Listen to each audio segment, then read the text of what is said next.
What's up, it's cinemashogun here, and we've been talking about this Savanah Soto case for a couple of days now, and I've made it clear that I don't think this case is as confusing and as complicated as social media is making it out to be.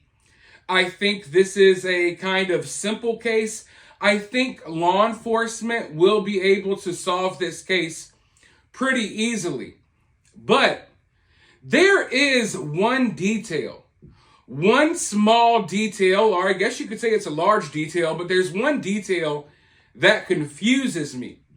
Now, this isn't something mind-blowing or anything like that, but the detail that confuses me most about this case is where the car was found. Out of everywhere to dump this car and to dump these bodies, why in the middle of an apartment complex? Now, if this was a spur of the moment type of thing, and you did what you did and you just left the victims right there on the scene, I would understand.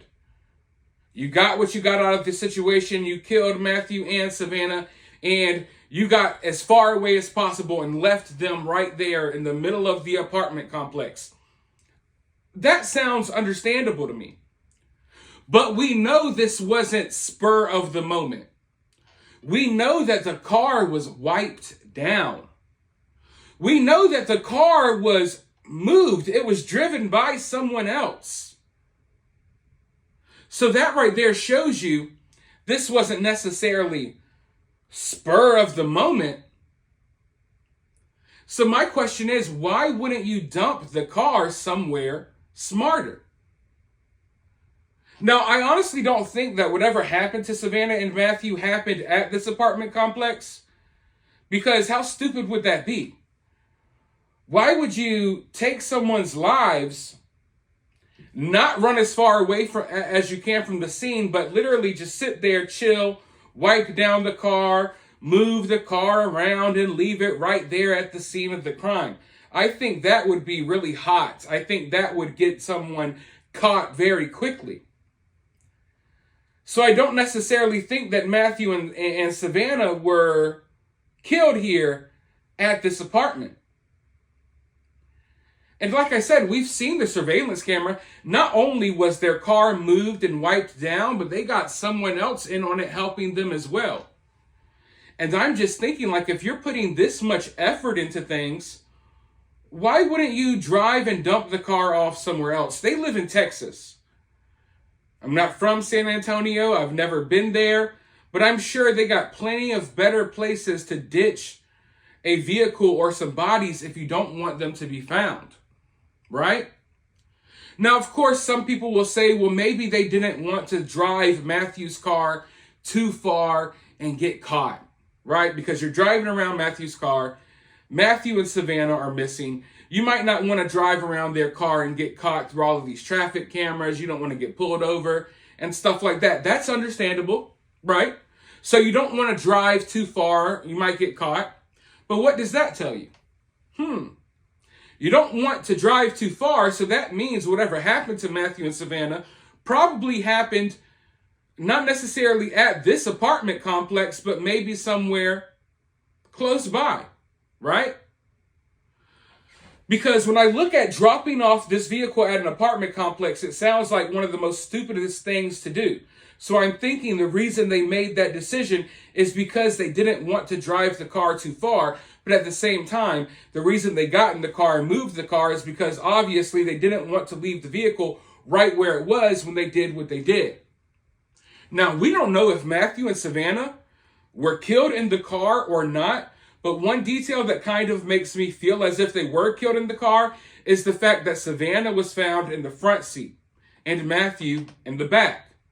Now, I can't put my mind in the mind of someone who would do something like this. I can't put myself in their shoes. But when I think about it, and I hate thinking about it this deeply, but when I think about it, if Matthew and Savanah if their lives were taken outside of the car, I feel like if people were putting their bodies in the car, they probably would have put Savanah in the back seat. because she's pregnant. And I mean, she's like all the way pregnant, about to give birth like the next day or you know what I mean? Like very soon when this happened. So she is huge, right? I'm thinking it would be easier to put her in the back seat, not put her in the front seat, right? Matthew's this small, skinny guy. He's kind of tall, but he's a skinny dude, right?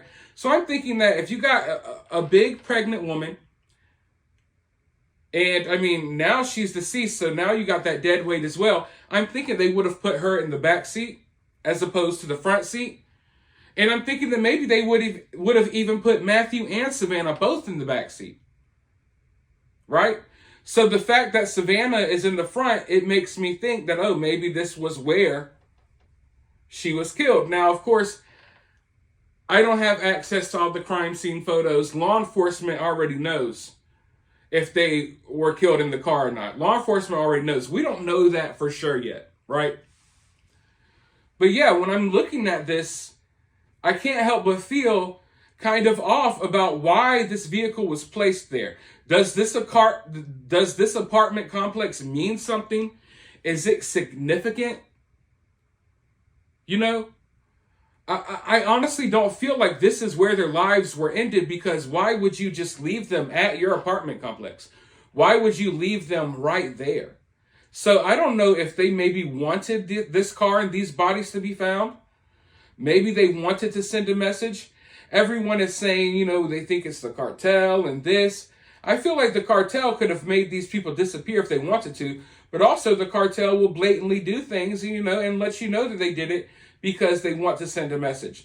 So why was this car left at that apartment complex where it's not an if like, I wonder if Savanah and Matthew will ever be found.